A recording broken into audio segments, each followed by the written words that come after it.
欢迎回来各位爱动脑筋的妈咪们，这个是我们成长焦虑解读记系列的最后一集了。前面3集我们学了很多，你已经知道了母乳 baby 有独特的成长模式，会经历经受期，你学会了读懂生长曲线，明白百分位 percentile 只是位置不是分数，你也知道了无论 baby 现在胖还是瘦，婴儿时期的体重都不会决定他们一辈子。但是我知道很多妈咪心里还是会想，莉莉啊，这些知识我都懂了，可是下一次去诊所，医生还是会说同样的话，你的奶不够， baby 太瘦了，要加配方奶啦，或者你的 baby 太胖了，你需要给他减肥，要减少喂母乳。这个时候我应该怎么办？那这个 video 里面我要给你们实际的工具，我会教你们怎样跟医生对话，怎样带资料去诊所，怎样温和但是坚定的保护你的哺乳关系。但是在开始之前，我要先跟你们讨论一个很重要的 mindset 心态转变。各位妈咪，请记住，你已经不是小学生了，医生不是你的老师。我知道在我们的文化里，医生跟老师一样是权威人物，我们从小被教导要听医生的话，不要去质疑，不要反驳，要尊重，医生说什么就是什么。但是我要告诉你一个事实，你是成年人，你是你 baby 的决策者， OK decision maker， 医生是你的顾问 consultant， 不是你的上司。只要你的 baby 没有立即的健康危险，你有权利拒绝任何建议，你有权利要求解释，你有权利寻求第二意见 second opinion。 那这个不是不尊重医生，这个是尊重你自己，也是尊重你的 baby。 但是这不代表你应该跟医生对抗，或者用不礼貌的态度去跟医生讲话。好的医生是你的盟友，不是你的敌人。你的目标是建立合作关系，而不是证明谁对谁错。今天我要教你的是如何自信的提问，如何温和的坚持，如何带着尊重的保护你的哺乳关系。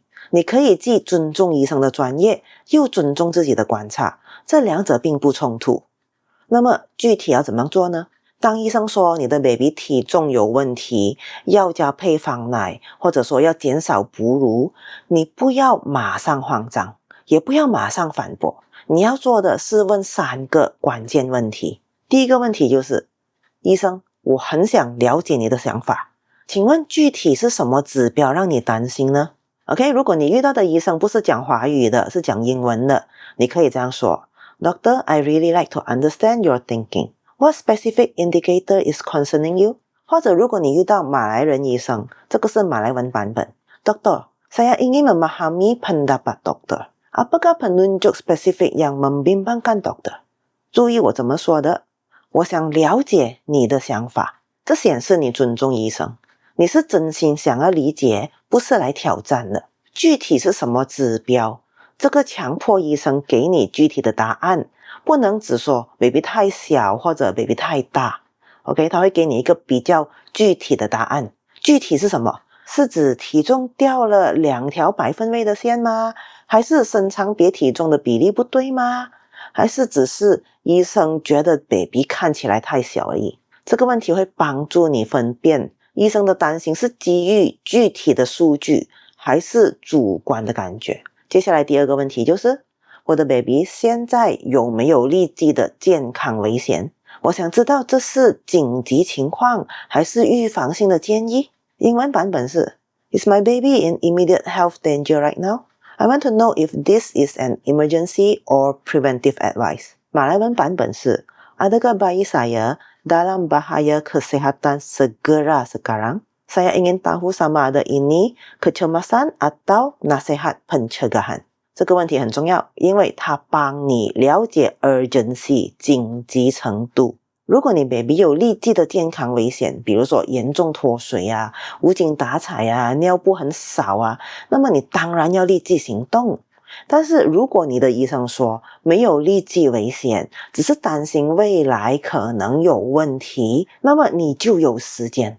你可以说，那么我想观察一段时间，1个星期后再检查可以吗？这个不是拒绝医生，而是要求一个合理的时间来思考和观察。然后第3个问题，我非常愿意配合治疗，除了加配方奶或者减少哺乳，还有其他我们可以先尝试的方法吗？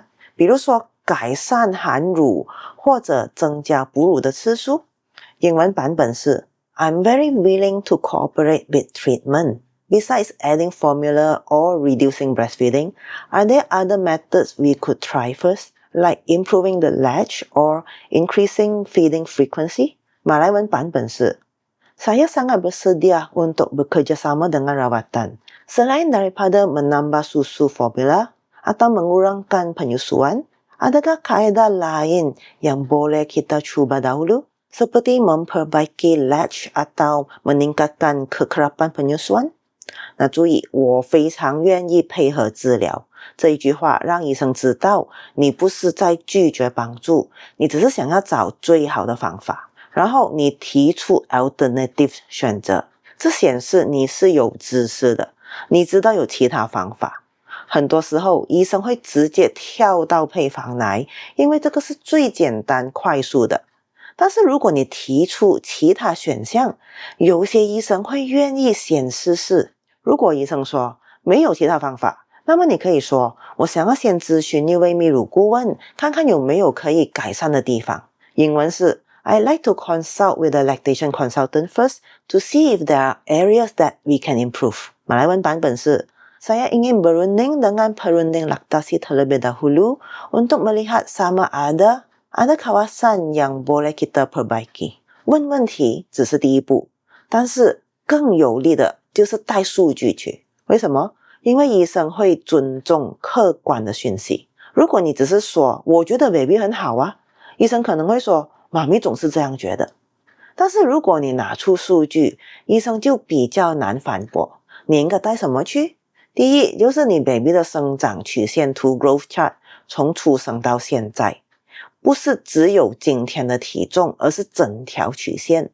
你要打印出来，用笔把每一个测量点连起来。如果 baby 一直沿着同一条线成长，即使是低百分位，你可以指着图说，医生你看 baby 一直沿着这一条线稳定成长，这个不是掉下来，是它的轨迹。如果你 baby 在4到6个月经历经受期，曲线往下移了，你可以说，医生，这个是在4到5个月发生的，这是母乳宝宝常见的经受期。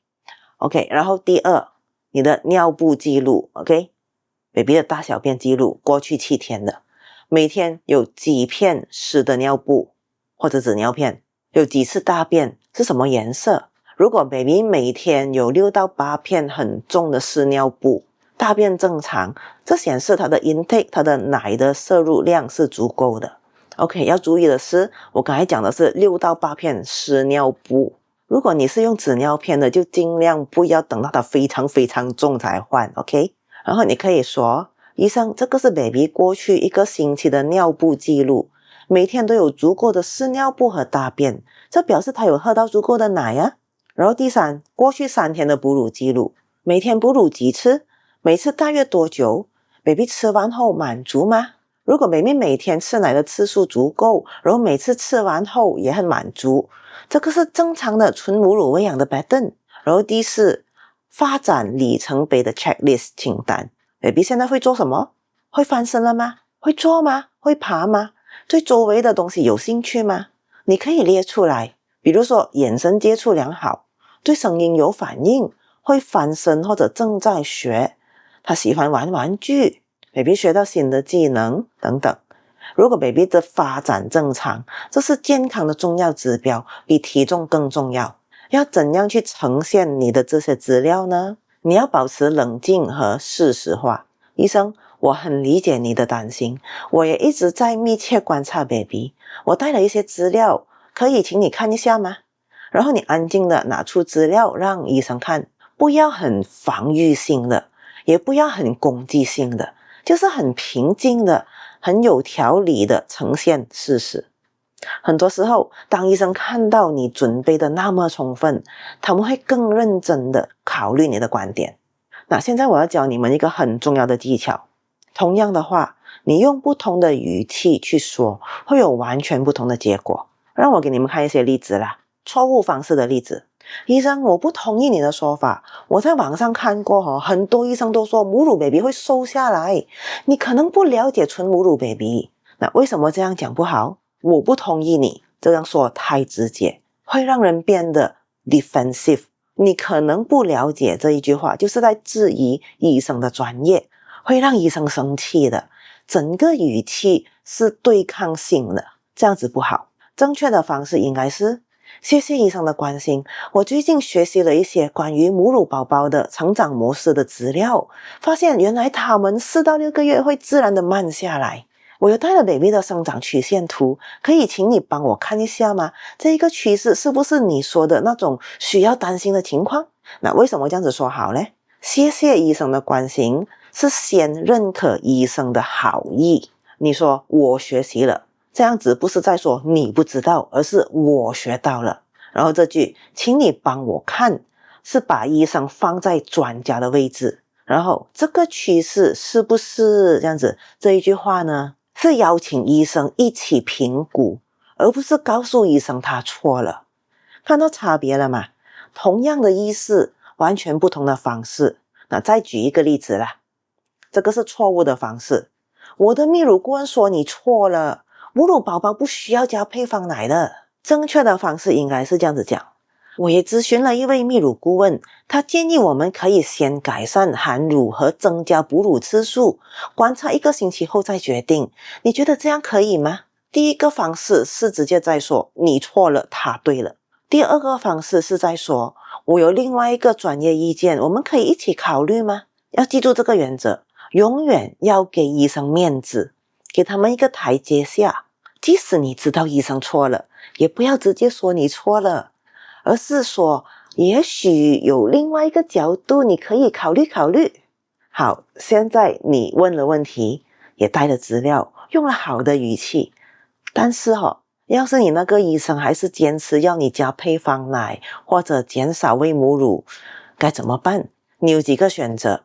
选择1就是你要求时间思考。 Doctor， 我理解你的建议，这是一个很重要的决定，我需要一些时间考虑，我们可以约1个星期后再复查吗？这是完全合理的要求，没有医生可以拒绝你思考的权利，除非是真的非常紧急的状况，要不然他会愿意给你时间去思考的。那么这1个星期的时间你可以做什么？你可以咨询泌乳顾问，你可以改善 baby 的含乳，你可以增加哺乳次数，让 baby 继续成长。1个星期后，如果 baby 继续稳定成长，你有更多的证据。如果真的有问题，1个星期也不会造成严重的伤害。那前提是 baby 没有立即的危险哈。然后选择2就是寻求第二意见 second opinion。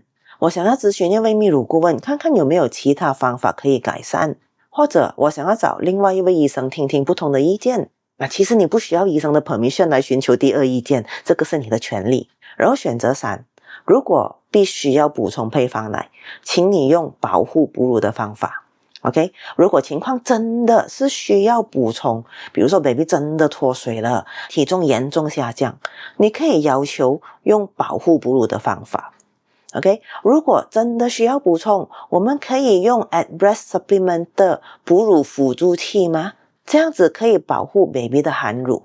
或者说我想要先试试挤出自己的奶来补充，而不是直接用配方奶。或者说如果要用奶瓶，我想要用最慢流速的奶嘴来用控制速度的瓶喂方式。这些要求显示你愿意配合，但是你想要用最温和最保护哺乳的方式。那如果医生完全不听你说的话，不愿意解释，对你很不尊重，威胁你，你是可以直接换医生的，你不需要忍受，你是付钱的顾客 OK， 你有权利选择一个尊重你，愿意听你说话的医生。什么时候应该坚持，什么时候应该妥协，这是一个很困难的问题，但是我给你一个大概的 guideline 啦。如果你 baby 他精神很好，尿布正常，发展正常，沿着自己的曲线成长，那么你可以坚持要求时间观察。但是如果你 baby 无精打采，尿布很少，然后 baby 的皮肤是松弛的，然后体重也急剧的下降，那么这个是真的有问题，你要立刻寻求帮助。但是即使这样，也应该先找泌乳顾问改善哺乳，而不是直接放弃。OK， 医生的压力已经够难了，但有时候更难的是家人。比如说你家婆说你的奶不够啊，你 baby 这样瘦，要给他喝奶粉啦。或者说你老公讲，医生都这样说了，为什么你还要坚持？或者你自己的妈妈说，你小时候我也是这样子喂你啊，你不是长得好好的吗？然后亲戚又说，哎呀，别人的孩子都白白胖胖，怎么就是你的这样小子的？这些话比医生的话更伤人，因为他们是你最亲的人。要怎样应对？原则一，你要设定界限，但是要温柔。谢谢你的关心，我知道你是为了 baby 好，但是关于喂养的决定是我和医生会负责的，我需要你支持我的决定。原则二就是教育，但是不要长篇大论。母乳宝宝和配方奶宝宝的成长模式不一样， baby 现在经历的是正常的经受期。